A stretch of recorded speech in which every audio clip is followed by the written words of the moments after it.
Ito ang unang pahina ng aking tunay na buhay na minsan ay pinangarap ko na rin maging mahusay na gumawa ng mga awit at malalim na tula.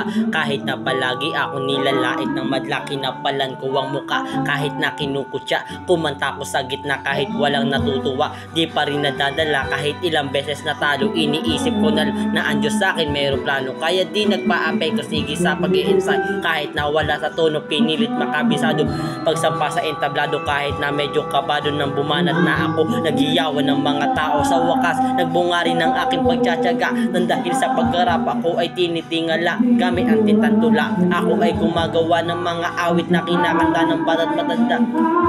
Isa na ako maggala ay maraming bumabati, at pag may pag-inuman ako'y nagarap palagi. Nag-isa ko sa Taguig, Marikina, Parañaque, Pasig, Cavite, Tondo at pati na sa Makati. Kaya laking pasasalamat ko sa Panginoon. Ang mga pangarap ko ay kanya nang itinugo. Ng mga kanta ko sa YouTube umabot 5 milyon. Sinasabihang mabangis na para raw isang leon.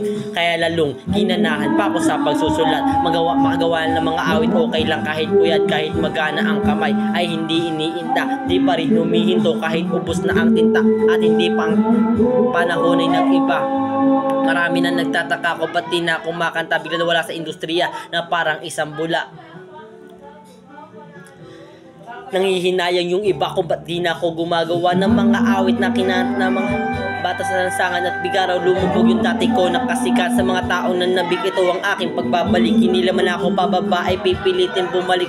Maraming salamat sa aking kaibigan, sa pamilya ko nakasuporta, sila nagpapalakas ng loob para lumaban ako sa mga problema. Kaya kahit hindi na kaya, pipilitin ko pa rin ang mga pangarap ko ay pipilitin to pa rin. Abutin man ang mga bituin sa kalangitan at hindi nasasayangin ng mga pinaghirapan. Ako man ay masugatan sa pinili kong hindi ako mapipigilan sa aking mga kagustuhan. Dahil ang mga natutun ay magsisilbing leksyon. Mahirap man ang sitwasyon, basta't merong inspirasyon na nagpapalakas ng loob ng makipagsabayan sa hamon ng buhay ko na puno ng kalungkutan. Di nyo na yata naaalala kung sino ako.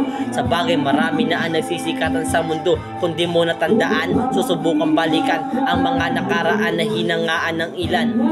Ang gatilo na pangalan ay kumalat at umubo. Minsan di mo pinasilo nung tayo'y nagkasalubong o ano. Nalaman mo na ba at naaalala yung bata na inakala mo na di makikilala? Aking binaliwala, marami man ang talaka. Matutupad din ang pangarap dahil sa pagtsatsaga. Ilang beses na nadapa pero pinilit makabaw. At sa kahirapan ay pinipilit ko ring umahon. Pumasok ng walang baw pero di nagre-reklamo. Kung nakapagtapos sana gusto maging abogado, kaso naging barumbado pati naging abusado. Hanggang sa natuto na ako tumikim ng mga bisyo. Ako'y tao lang na natukso na gusto magbago. Ang pintuan ng pag-asa ay hindi nagsasarado pagkat si Jesu Cristo ang laman ng aking puso. Siya ay dahilan kung ba't hindi ako sumuko. At ngayon alam niyo na ang tunay ko na istorya. Heto na huling yuto ng kwento ni Randy Badilla.